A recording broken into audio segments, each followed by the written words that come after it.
These three interior designers have been given a photograph of a dated 90s living room. They have free reign to design it in any way they please. My name is Joy, and my design style is classic, comfortable, and relaxed. My name is Darren Jett, and my design approach is cinematic, romantic, and sensual. I'm Noz, and my interior design style is colorful, eclectic, and wild. No clients, no budget, just blank space. My first impressions of this dated living room are, my God, the rock wall is for the gym, not for the living room. First impressions of this sweet little living room are that I recognize my childhood in this one. I'm kind of living for this rose pattern sofa situation, but she's a little tired. Let's bring it up to speed like 35 to 40 years. It is a small space. I do think that the small space actually can work to our benefit. There's something quite nice about having a rather intimate space in a house.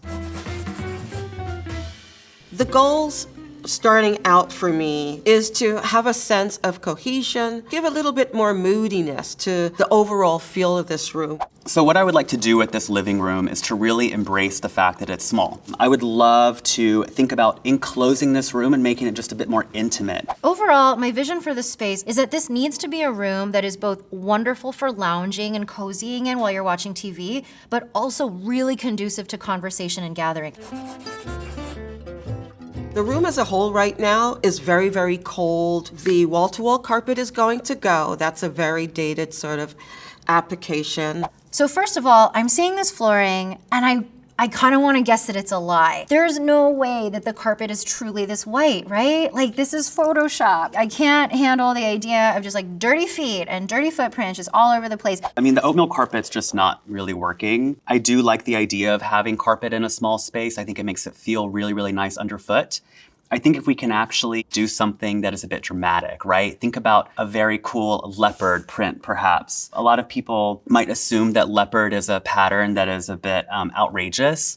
I actually think that in a small room, leopard can almost act like a neutral. I'm gonna take all of this white carpeting out, no more wall-to-wall, and we're gonna replace it with oak floors. I don't wanna put all of this hardwood in and then cover it completely back up. So there's this beautiful rug company, Temple. They make some amazing rugs where there's actually like holes in the rug so that you have the rug down, it's cozy, it gives you that softness, but you can still see the hardwood floor through it. I'm going to bring in a wood floor that makes it a little bit more current. And what that's going to immediately do is warm the space up. We're going to replace this wall-to-wall, boring carpet with an area rug. This beautiful new Doris Leslie Blau area rug on this warm, sexy chocolate herringbone wood floor was chosen for its graphic nature. I really, really love graphics in spaces because the linear effect actually adds length to the room.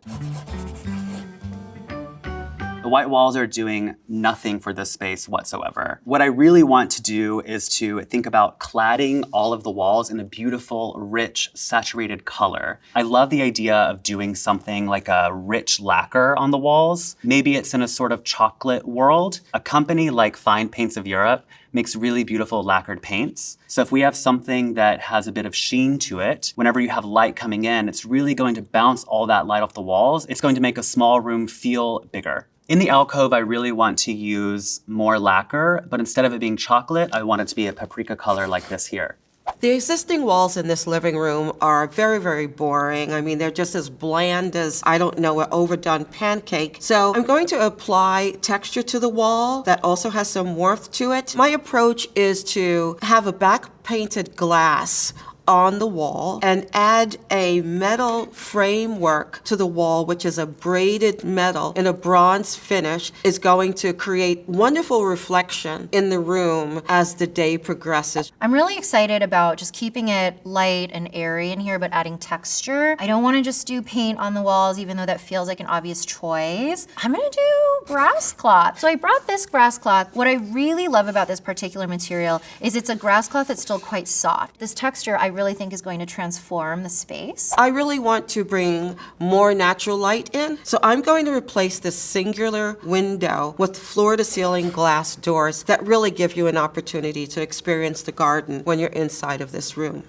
If we're able to use this room behind this wall as a wet bar, it would be really cool if we could actually create an opening on this wall where you could have access to drinks being made. Underneath the opening where the bar is, would actually have doors, and those doors would house extra storage. I would actually clad those doors in a bronze mirror. This is very 70s, 80s, where there's almost kind of a postmodern abandoning of trim around thresholds and openings, right? Like you just have baseboards. So I'm gonna actually further emphasize the opening into the space by putting trim around this threshold. And then over the window, I want there to be architectural symmetry and continuity there. So the same thing I do here, I'm gonna do a wood cornice over this window. And I think that's gonna be really successful because the cornice will sort of shape the window. When I say cornice, what I mean is it is an actual decorative thing that you put over the top of your window. So you're not changing the window, and it's just gonna be this like beautiful little arch moment over the window right there. All of the arches are making me feel like we're stuck in the 90s. I think if we're able to keep the idea of the doorway and keep the idea of the bookcases, but just cap them off in a nice, intentional, rectangular form, it will make the room feel very intentional and it'll make the room feel very concise. Getting rid of that ugly maple wood is really important for me. So let's think about what we can do in place of that maple wood. Maybe it's something like a beautiful stainless steel that we actually do all along the baseboard, and we also trim out all of the doorways and openings. That would really break the traditional aspects of the room and bring it up to the modern day. The existing ceiling is very, very flat, very boring. And we have an opportunity to raise the ceiling at least 18 inches because there's a plenum space up there around the ductwork. So what we're going to do is we're going to create a trade ceiling, which is an opportunity to just sort of vault the ceiling a little bit, angle it out at the sides. You really are going to get a feeling that this room has gained additional square footage. The ceiling we're going to treat in the same exact finish, this beautiful chocolate lacquer. It's really going to bounce the light off of the room and make the space feel even larger. I actually want to add crown molding back. I think there's something really lovely about that. The ceiling is also going to get a grass cloth, but we're going to do something that's like bold and warm and rich and lovely, and it's yellow. When it's up on the ceiling, it doesn't glow onto your face and make everything glow yellow. It actually just makes everything kind of glow happy. I love a fireplace. You can never get rid of a fireplace if you have one in your home. This fireplace, however, it's not giving anything but depression. So I have a personal strong feeling about keeping fireplaces if you have a fireplace. So this one stays, it's just too big. The fireplace stonework just feels like a 3-year-old is going to get up there and start climbing this thing, and it's going to be a major hazard and lawsuits are going to ensue. So that's going to be gone. And another thing about it is it's creating such depth in the room, it really is retracting from the available square footage. So what I'm going to do here is simply apply a wonderful new contemporary marble mantle. We're going to lower the hearth, and we're just going to clean that whole elevation up. I don't know that I love a wood-burning fireplace in a room this small. Anyone who has one knows soot comes out, and no matter how clean your flue is, you just end up with like black dust in different parts. So I want to replace it with a gas insert because then you can just hit a button and then the fire turns on, and then I'm going to adorn it. I would love to source a whole lot of mix and match Delft tile from like the 18th century to adorn the entire fascia of this fireplace. I love the idea of actually having a fireplace that is sort of part of the wall. Let's actually have it be something that sort of recesses into the background a little bit. That's why I'm treating the walls in this case in the same exact finish as the rest of the room. I really think that the room has a lot of focal points right now, and I want to have the function of a fireplace but not have it jump out at me. And then flanking the fireplace, we're going to keep the same idea of the bookcases, but just make them a little bit narrower and make them just feel a bit more intentional than what we have currently.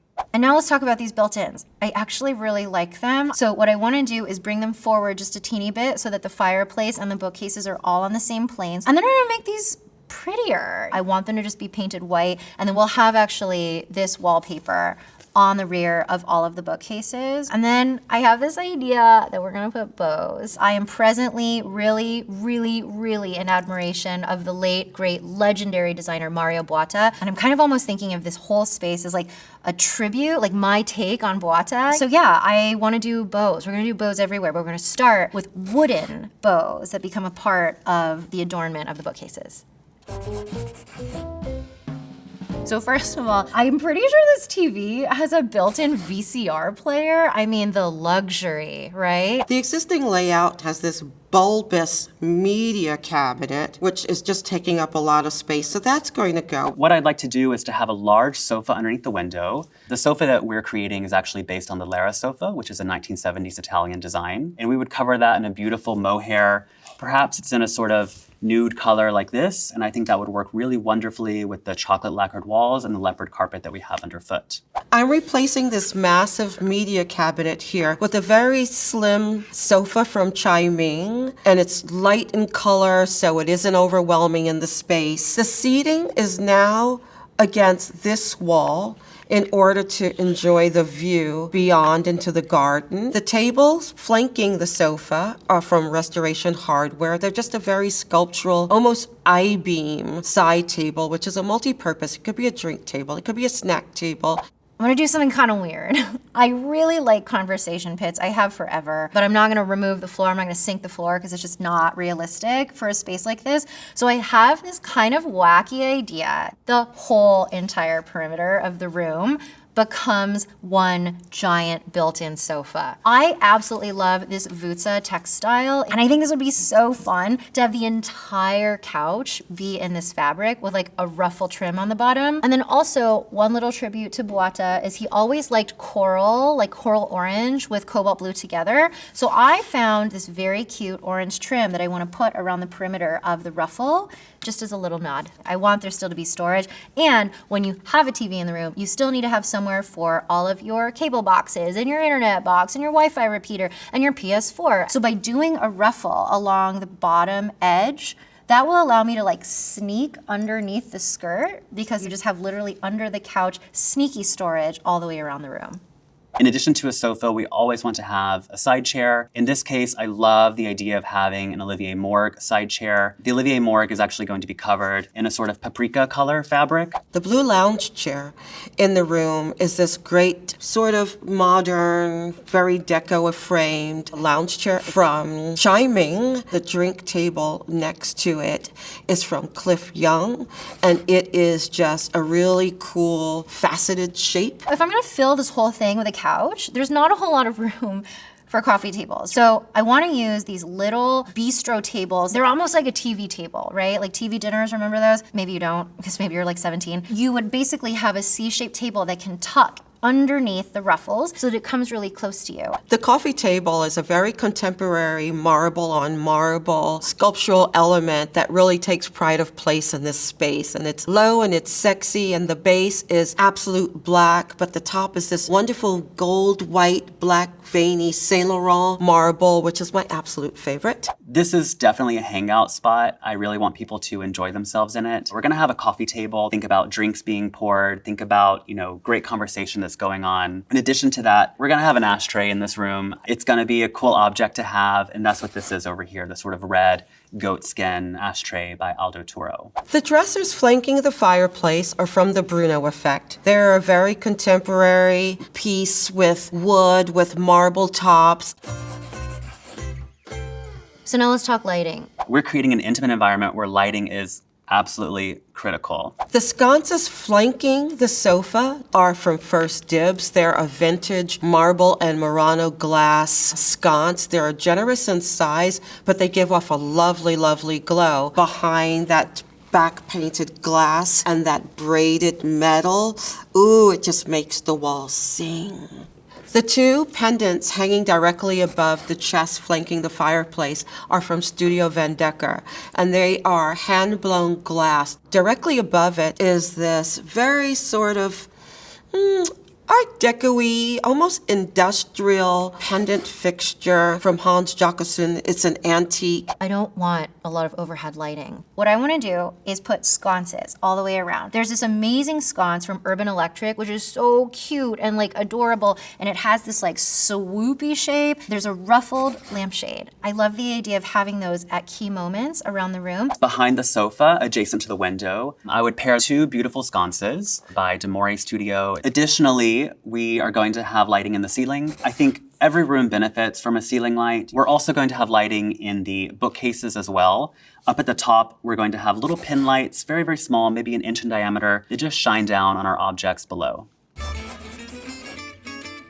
So now the decor is where we go really wild. One of the things I absolutely loved about Mario Boach's work is this one room that has soft yellow walls and these giant dramatic blue silk ribbons that held up all of these paintings of dogs all over the walls. I love this idea, right? So instead of big silk ribbons, there are these cute little metal hooks. These are like $10 from like Creighton Kids or something. And instead of silk ribbon, you could totally just use like furniture tape. This one is iconic. I love this pop of orange. We're doing like this all the way down. I'm gonna hang gold gilded frame portraits of like dogs and birds that are all like painted by friends of mine, so it's really personal. And then I'm gonna put them in front of the bookcase too. And it's just on a nail, so you can take it off very easily when you need to get the books behind it. It's not impractical. It's just another way for you to be able to decorate, especially if you don't have tons of walls to put artwork. On the window, instead of doing a proper curtain, what I really wanted to do was to have more of a bamboo shade. But you know, I have to have drapery in every project. I'm sorry, I can't help myself. So in the threshold here, I want to have an integrated curtain in that doorway that you can sort of pull open and pull closed. Of course, in every room, you have to have at least one piece of art, sort of one focal point. I think in a space like this, where it's sort of leaning in a more modern direction, it'd be very cool to break that with some tension. So let's have a little Roman statue, perhaps on that countertop at the wet bar. The mirror over the fireplace is fabulous. This is a piece by Claude Leland.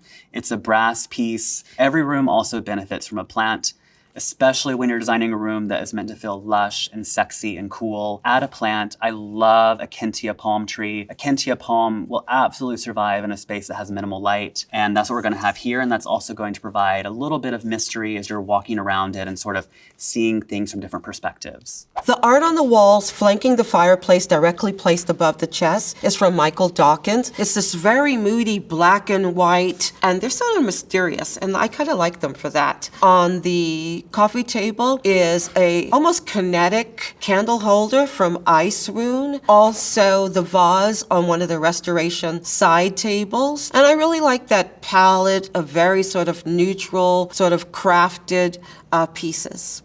So now over the fireplace, I'd like to do a mirror just to bounce some light around, give the fireplace wall a little bit of lightness, a little bit of luminosity. I want to revisit Rogan Gregory. I really love his work. He's so brilliant, and he makes these amazing blobbo, weirdo gypsum mirrors. And they're sort of an homage to Wendell Castle, who's also a mutual inspiration for me. I think that would be such a spectacular decor moment over the fireplace. Speaking of the fireplace, I love fireplace screens. I recently discovered Philip Nimmo, and he has these hilarious like pop art inspired fire screens, and there's one that says hot, and he literally makes it in blue, so I was like, this was meant to be. So it could be like a Paris Hilton, like that's hot kind of homage, but it also is so ridiculous and literal because the fireplace is hot.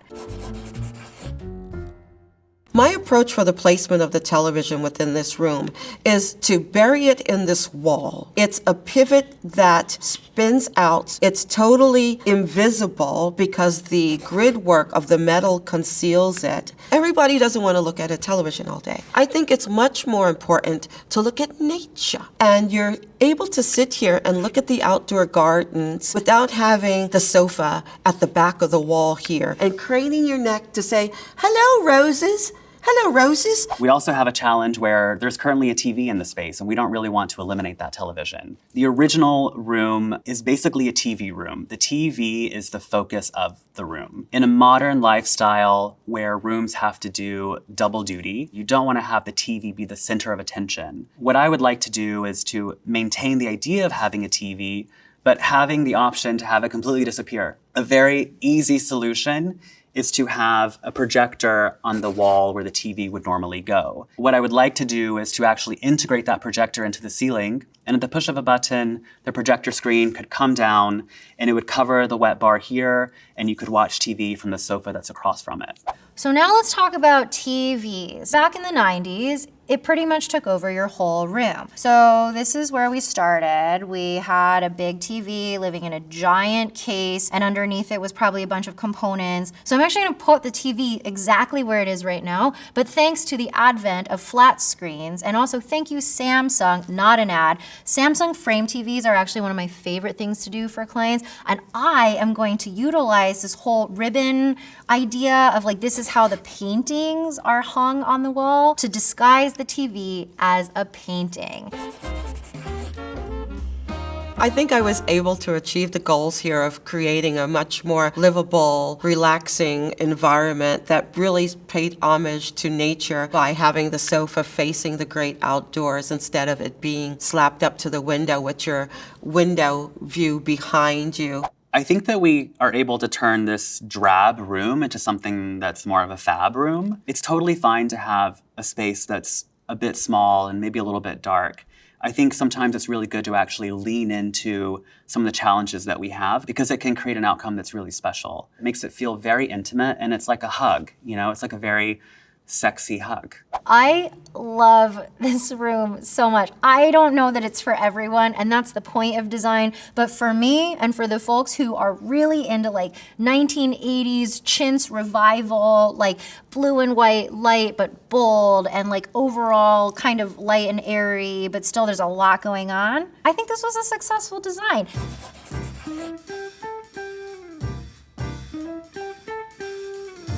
Oh my God. How Look different. at this. Hey. We're Wow, so different. so Wow, wow, wow. Did you keep the TV anywhere? I did. Where is it? It's hiding. It's a Samsung frame TV. And there's a Cavalier King Charles Spaniel photo on Little it. Mario Bugatti reference. Thank you. Yeah, This whole thing is a definitely. tribute. Most Thank you definitely. for noticing. And I love you hit that red. What's that red? I'm a lover of red. So that nice afterglow there is really kind of hot. Yeah, so I made this little vestibule here, like a really beautiful kind of orangey red, and I think it's just kind of glowing out in the space. Love, love. Yeah, a little pop of color I think was kind of important for the room to see. Yes. I did a few. Yeah. Yeah, you do. Mine is a little bit more subtle and No, I love. serene It's and so chic. sort of dark deco-ish, but Oh, I love love that. the deco. Yeah. like my personality, dark and deco. Oh. Yeah.